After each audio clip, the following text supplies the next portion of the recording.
The purpose of this short video is to demonstrate what custom programming using the C# programming language and the Tekla Open API, which Tekla provides. We're going to demonstrate and display how custom applications can be created that expand upon existing tools that are in Tekla. If you have existing tools, extensions, and applications in Tekla that perform well for you, do most everything that you need to do, but you would like to see them do some extra things, then the functionality is already in Tekla. The Tekla Open API can be used to expand upon and enhance the choices and options that you have available to meet your particular needs. So the extension and application that we're going to demonstrate, and of course this can work with so many applications and apps, is the Select Similar tool, which is a very useful tool.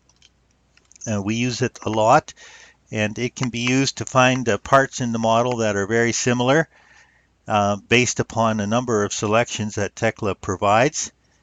And I'm going to just show you how it works and maybe show you some of the limitations that it has. In this case, I've selected from our model 4 beams that are similar. Very, very similar. They're all the same length, 10438, 104,038. They're all the same length, and they're all the same profile, same name, but there are differences in them. So first of all, I'm going to select this one, and we'll run the Tekla app. I'm going to select area. We're going to run the Tekla app, and it's going to compare on the part the name, the profile, the material, length, weight, area, and we'll run the Tekla application and see what we need to do. Now I need to move the screen up here so that we can see the select button. But so we got one part selected. We're going to run the app, and there we are. It did its job. It found the other similar beams, but it did not select this one. And the reason for that is that the area of this beam is slightly less, slightly different, slightly greater. So the area of this beam is 4159.74.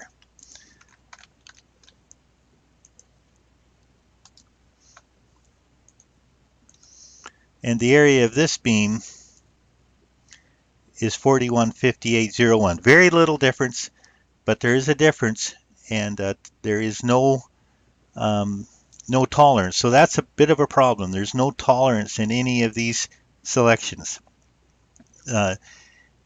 These beams are similar in that they have the exact same length, but there isn't even a tolerance for a 2 millimeter difference in length.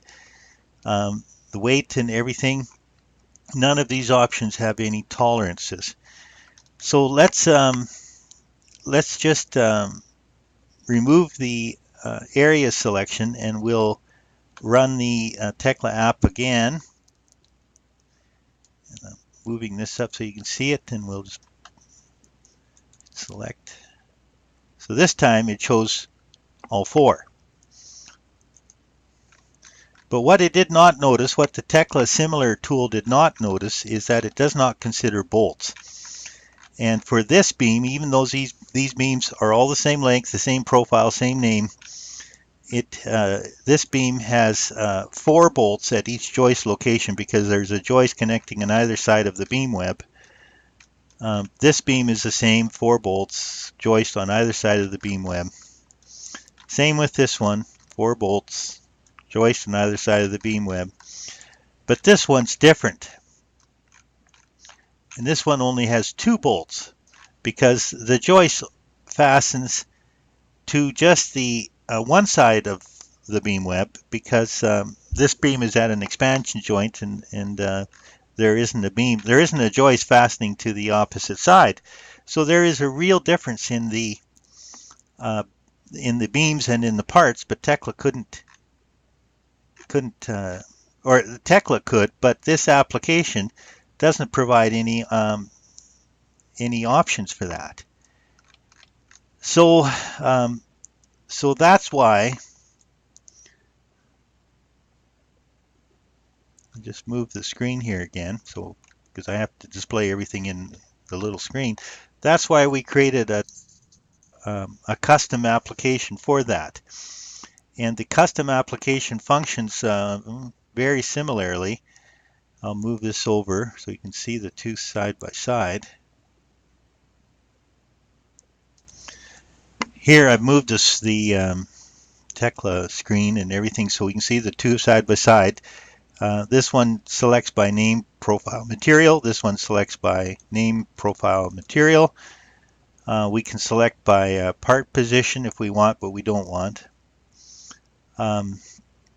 We can select by length, weight, but there's a difference. And with our custom application, we can select by holes uh, and hole size, and we also can enter in some tolerance for the length, the weight, the area. We can enter in tolerances.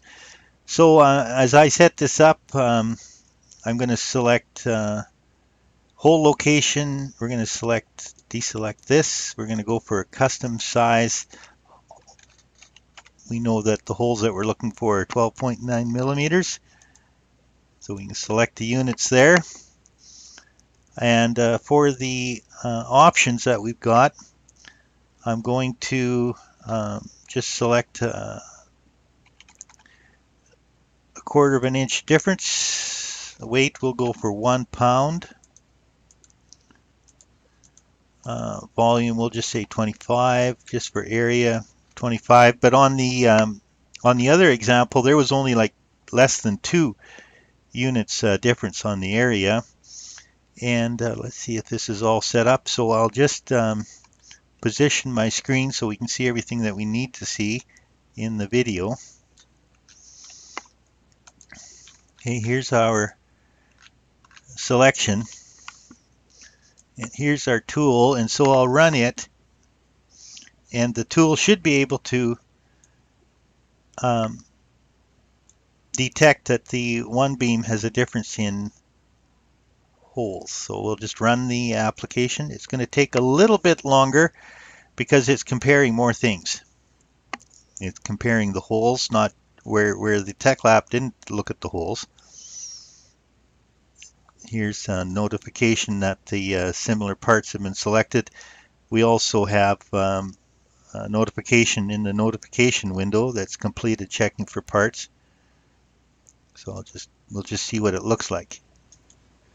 So I'll move the window away here, and so you can see what it selected. It selected this beam because there was a tolerance provided for the area, and because we had a setting for bolt holes here, the application could detect that this beam is different because there's a difference in these 12 millimeter bolt holes. So that's a significant difference. I could have also run the app, and we could have checked out the 21 millimeter bolt holes, which are these ones. And that just goes to show you that while the functionality was there in the Tekla app, there are things that you can, with the custom programming using the Tekla Open API, there are things you can do to expand upon the capability of existing tools that are currently running within Tekla in order to accomplish, hopefully a repetitive task that you are encountering, on a fairly common basis. Please note that If you would need to contact us, you can email me at tekladeveloper.com, info@tekladeveloper.com. And please keep in mind that these applications are very inexpensive. Um, so thanks for taking, I see the video is at 10 minutes now, so thanks for taking the time to look at this video.